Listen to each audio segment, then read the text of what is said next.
देखो हमारा जो चैप्टर है कौन सा है, आनुवंशिकी और जैव विकास। इसमें से जैव विकास वाला पोर्शन हट चुका है, हमें जेनेटिक्स आनुवंशिकी देखना है। अब सबसे पहले हमको इन तीनों शब्द का मतलब मालूम होना चाहिए कि आनुवंशिकी क्या होती है, आनुवंशिक गुण क्या होते हैं और आनुवंशिकता क्या होती है।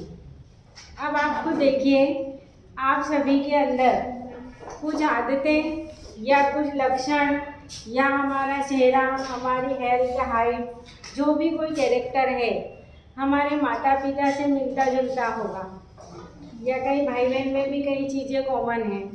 क्यों? मतलब माता पिता से कुछ ऐसा है जो उनसे हमारे अंदर आया, हमारे से अगली पीढ़ी में जाएगा, या हमारे अंदर कोई लक्षण ऐसे हैं जो हमारे दादा दादी या नाना नानी से मिलते जुलते हैं। मतलब उनसे हमारे मम्मी पापा में आया, मम्मी पापा से हमारे अंदर आया, यानी कुछ ऐसा है जो पीढ़ी दर पीढ़ी पहुंच रहा है। और पीढ़ी दर पीढ़ी पहुंचना ये कहलाता है वंशागतिकी। ठीक है। अब देखो, हम बात करते हैं कि जो गुण या लक्षण एक पीढ़ी से दूसरी पीढ़ी में पहुंचते हैं वो क्या कहलाते हैं, आनुवंशिक गुण या लक्षण। ठीक है।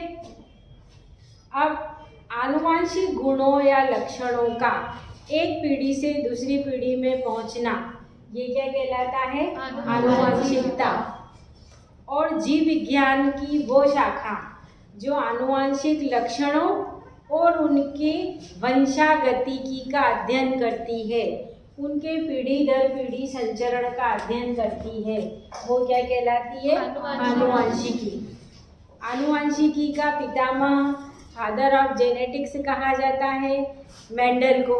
हमने चैप्टर में पढ़ी है, ग्रेगर जॉर्ज मेंडल, या कई बुक्स में जॉर्ज ग्रेगर मेंडल लिखा हुआ है, मेंडल। ठीक है। मेंडल ने सर्वप्रथम आनुवंशिकी के प्रयोग किए हैं मटर के पौधे के ऊपर, ये हम बाद में बात करेंगे। फिलहाल फादर ऑफ जेनेटिक्स कौन है, मेंडल। ठीक है। अब तुम्हारी बुक में क्या लिखा हुआ है देखो, फादर ऑफ जेनेटिक्स देखिए,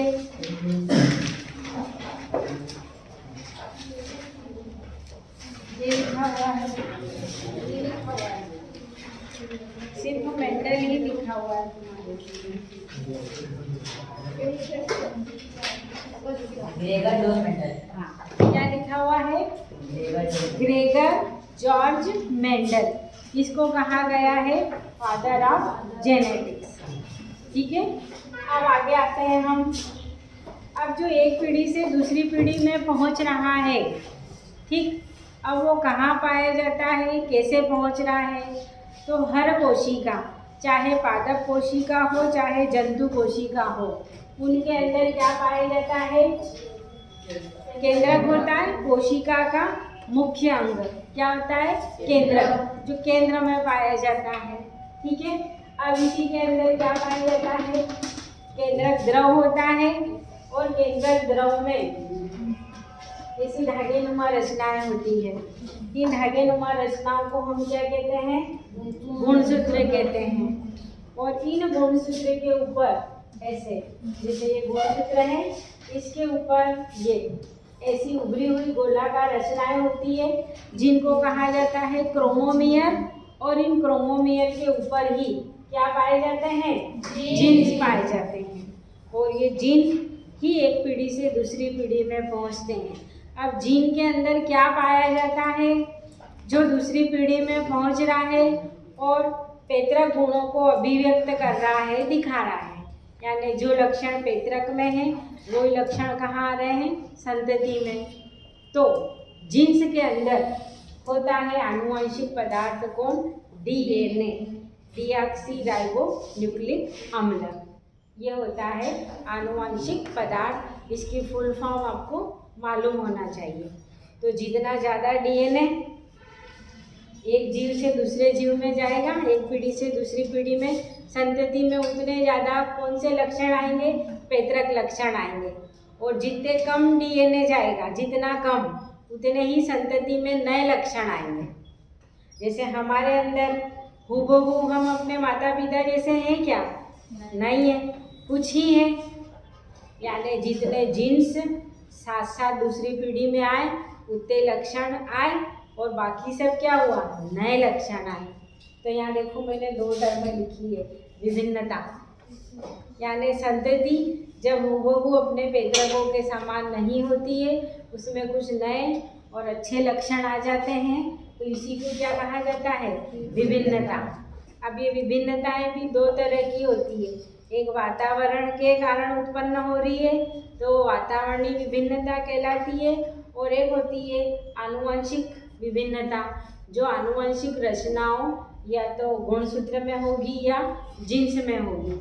और वातावरणीय विभिन्नताएं जीव की मृत्यु के साथ ही क्या होती है? समाप्त हो जाती है। जबकि आनुवंशिक विभिन्नता यदि उत्पन्न हुई है तो वो पीढ़ी दर पीढ़ी संचरित होगी, एक पीढ़ी से दूसरी पीढ़ी में जाएगी। ठीक है। सहलग्नता, विभिन्नता और सहलग्नता दोनों उल्टे हैं। विभिन्नता मतलब नए लक्षण आना, और सहलग्नता मतलब पैतृक लक्षणों का दूसरी पीढ़ी में ऐसा का ऐसा दिखाई देना। ये क्या कहलाता है? सहलग्नता। वो जैसे इंग्लिश में कहते हैं कि नहीं अपन अपोजिट, तो ये दोनों अपोजिट है। विभिन्नता के कारण नई जातियाँ उत्पन्न होगी, क्योंकि हर बार संतति में नए कैरेक्टर आएंगे, जबकि सहलग्नता में तो जैसा पैतृक वैसी संतति, कुछ भी नयापन नहीं है। तो नई जाति की उत्पत्ति के लिए, जैव विकास के लिए क्या होना चाहिए? विभिन्नता उत्पन्न होना चाहिए। क्लियर है? अब आगे आते हैं अपन एक टर्म क्रॉसिंग ओवर या जीन विनिमय। अब क्रॉसिंग ओवर या जीन विनिमय क्या होता है? देखिए आप लोग, हम नए लक्षण की बात कर रहे हैं, विभिन्नता उत्पन्न हो रही है। तो विभिन्नता क्यों उत्पन्न होती है? जैसे देखो, ये है, ये भी गुणसूत्र है और ये भी गुणसूत्र है, ये ऐसा है। ये ऐसे कैसे संतति में पहुंच रहे हैं तो पैतृक लक्षण आ जाएंगे। लेकिन क्रॉसिंग ओवर में क्या होता है? आधा खंड इसका और आधा खंड इसका एक्सचेंज हो जाते हैं।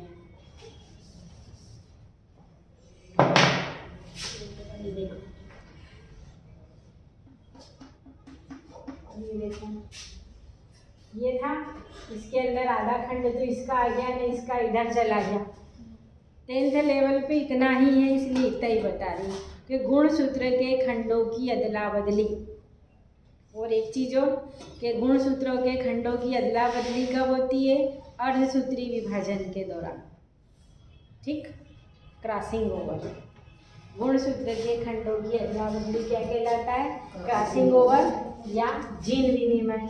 अब गुणसूत्र बदल रहे तो गुणसूत्र के ऊपर ही जीन्स भी है, तो जीन्स की अदला बदली हो रही है, इसीलिए कहा हमने जीन विनिमय।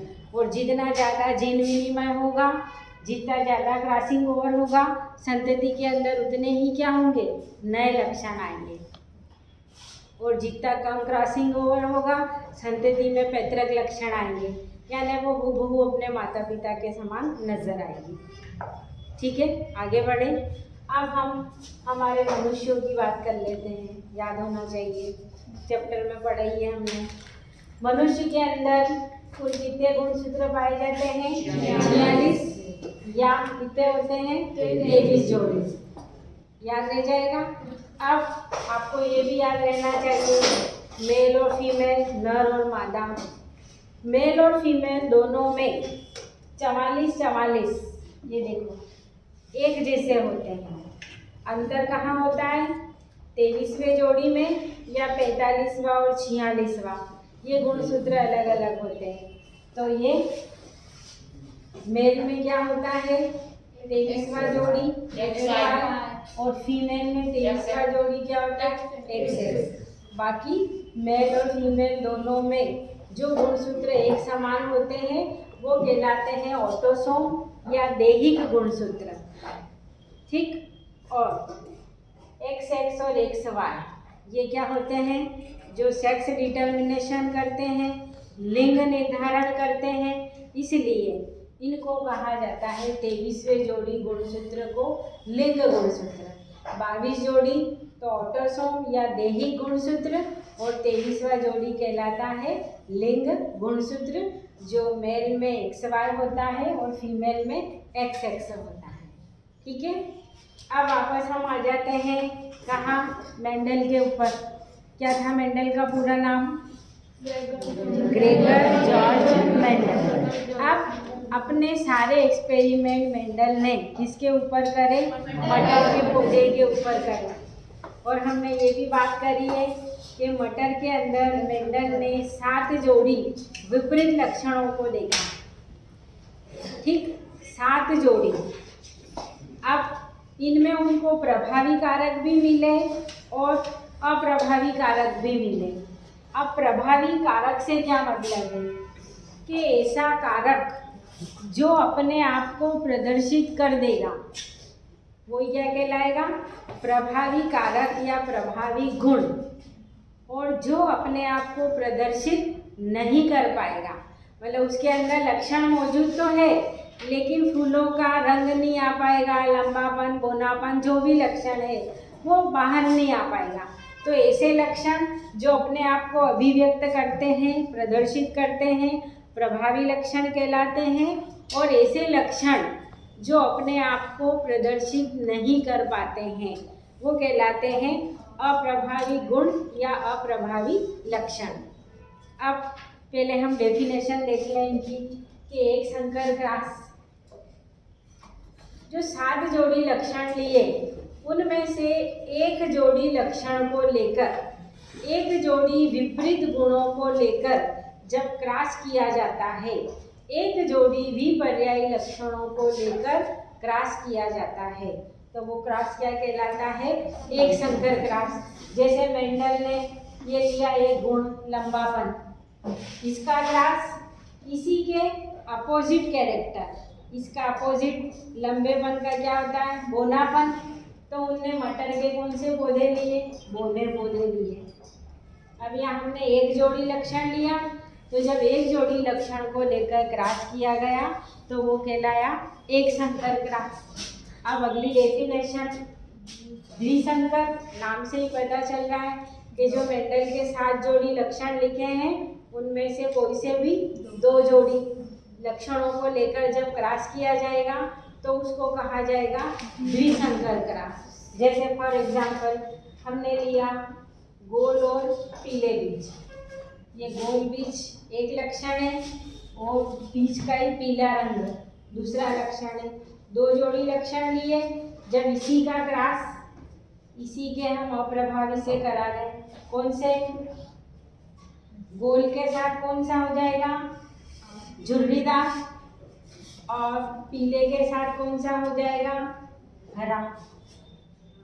जो इधर प्रभावी लक्षण ले रहे हैं उसी के अप्रभावी लक्षण को लेकर हम क्रॉस करेंगे।